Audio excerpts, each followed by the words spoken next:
Hi, I'm Vicky and you're watching Fuse TV. I'm here with Joshua Still, aka Flux Pavilion, co-founder of Circus Records, producer and DJ. Welcome to Manchester, how are you? Pretty good.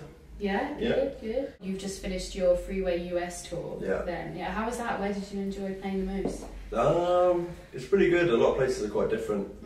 It's interesting in the States. It's kind of like, you know, on the underground map in London, where there's loads of different, like Oxford Street, and all these like wonderful little places. You're like, I wonder what Piccadilly Circus is going to be like. Yeah. It's kind of like that in America with each state. It's kind of like, we're in Texas now. Like, wow, we're like up here and like New York, and everything kind of feels different. It's nice. It's like a wonderful adventure around some of these like different sections in a theme park. That's the way I look at it. So I find it quite exciting. Definitely. Yeah. But yeah, Atlanta was pretty damn awesome. That's a good show. Okay. If you ever want to go out to see me play, then come to Atlanta because they know how to do it out there. Oh, awesome. It's a good one. Okay, and now you've just started your Freeway UK tour. Yeah. Where are you excited about playing the most? Well, London's always good because then I can just go home afterwards and carry on drinking at home. I don't have to drive anywhere. But this is the third tour I've done over here, and Norwich has always been the standout. Oh, really? Last two tours, Norwich was always like a fire alarm went off, and everyone had to leave the building, and it was like 10 minutes before it's about to finish. So I was kind of thought everyone would go home. Not one person left. They all waited outside in the cold. Then everyone came back in, and I was allowed to play for the next half an hour. Oh, that's amazing! Yeah, that was mental. So yeah, really looking forward to Norwich. That's gonna be a good one. Yeah, go Norwich. Just all of them really. It's been ages since I've been in the UK. Yeah. I've only done a few festivals this year. Haven't been able to do any actual shows that are kind of a bit more like, with my fans rather than festivals. Just you're playing to so many different people. So yeah, just looking forward to being able to play some English people again. So you've created so many good tracks like Bass Cannon, I Can't Stop, The Scientist, just to name a few. What would you say is the track that you enjoyed creating the most? Well, there's one that I just gave away for free called Standing on a Hill, which was pretty fun to write. Then I went into a studio and just recorded like guitar, drums and bass and singing. I played everything. Because what I always wanted to do is that was the idea. The only reason I started writing electronic music was because I couldn't get into a big studio and do that. So I always wanted to play guitar and sing, and then play the drums and play the bass and make a whole album of me playing everything. It's kind of pretty self-indulgent. But yeah, then I got into electronic music because that's how I could end up doing the bass and the synth and the drums and stuff like that. So it was kind of like going through all of this because I couldn't have access to a studio, and then finally getting in the studio, and I was like, oh sweet, I actually get to give a song and go how I've always wanted to write one. So that was quite fun. Yeah, wow, you're so talented. Well, I'm not saying I'm good at all of them. But you can play, that's pretty impressive. Well, yeah, I'm bad at all instruments. I can play the things that I want to write, essentially. Yeah. I could write something on saxophone and play it, and you're like, wow, you're really good at saxophone. I'm like, no, I'm just good at that one particular line that I wrote. But yeah, it's pretty much how I operate most of the time. Yeah, but saxophone's the coolest instrument. It really is. It is pretty good. My saxophone broke in the move about 4 months ago, so I've got to go get myself a new one. I think a Christmas present, I'm going to get myself a new saxophone. Yeah, Christmas present to yourself. Yeah, you got to get yourself a present. Yeah. Thing. And then you normally get the best presents, the ones you get yourselves. Yeah, because I know exactly what I want. Yeah. Yeah, definitely. So you've done loads of collaborations with fantastic artists, Dr. P, Scroobius Pip, Example, just to name a few. Who would you like to collaborate with in the future? Quite a few people, really. I've just got really into Pharrell, like just the general works of Pharrell. Never been like I don't know, has Pharrell released kind of single albums as himself?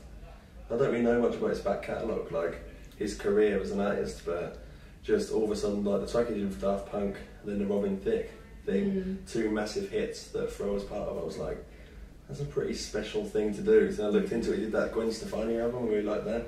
And then the Neptunes, there's loads of stuff that he's done, I didn't even know it was him, and I've just kind of developed a bit of a man crush, a musical, creative man crush on Pharrell, because he's been part of so much incredible music that I had no idea. Yeah. So yeah, he's pretty cool. I'd like to just kind of watch him work really, rather than work with him. Okay. But yeah, just a meeting would be pretty awesome. Yeah, I hope it does happen. Hopefully. And so would you say, is there a difference between UK and US audiences? There was, like a few years ago, when everything was kind of growing, but because with the internet, generally it's just become one big globalised scene of people wanting to listen to the music that they want to listen to. Rather than there being a dubstep scene here and a dubstep scene over there, both scenes are different. Now it's just artists doing their thing on a variety of different stages all over the world, and people just come out because they want to hear the music, not because they're into a certain scene.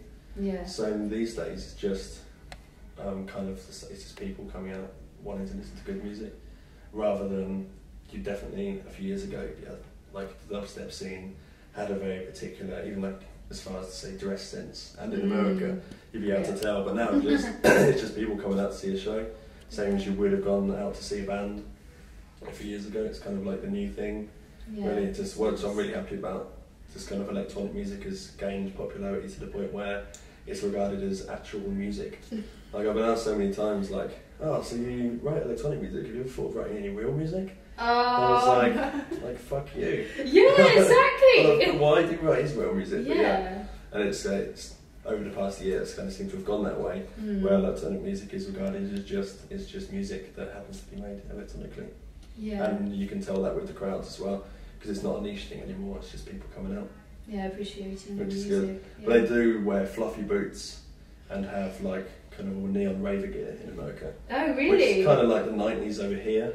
They're having that thing over there, which is pretty cool. Yeah, funky. I was like 5 in the 90s. Yeah. So I couldn't get to experience that. So it's fun to go over to the US and experience like the birth of rave. Yeah, relive it. Yeah, so that's pretty cool. Awesome. When you play a set, what would you say is the most well received song? I guess I Can't Stop, in terms of like sing along track of mine that people know, but it depends on the crowd really. A lot is quite surprising. When I played in Sheffield yesterday, everyone was singing along to all, like, because on Scientist and Starlight it's me singing, and I sing live in my sets now, and yeah, everyone was singing along, which is really cool. It's really interesting. I wasn't sure. Sometimes you don't know when you write a song and put it out if people are going to know the words or memorise the words or even care about the song. Like, you can't really tell. You just put it out, and it's nice to see everyone singing it back. Yeah. So yeah, it kind of makes me feel more like a singer-songwriter that's standing behind some decks rather than a DJ, which is pretty good. It's awesome. You're a man with many talents, but completely disregarded what happened to your arm. Please tell the viewers. Well, the story that I put out there was I was on stage and my sub broke down.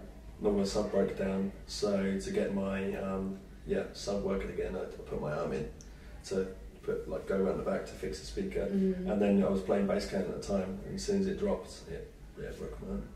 Really? It's not true, but that's the story I've been telling you. Yeah, well, bass cane's got a bass. There you go. It goes to show.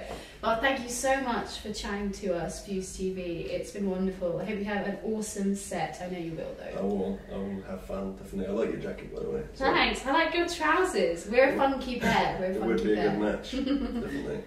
Nice, yeah, cool. Thanks.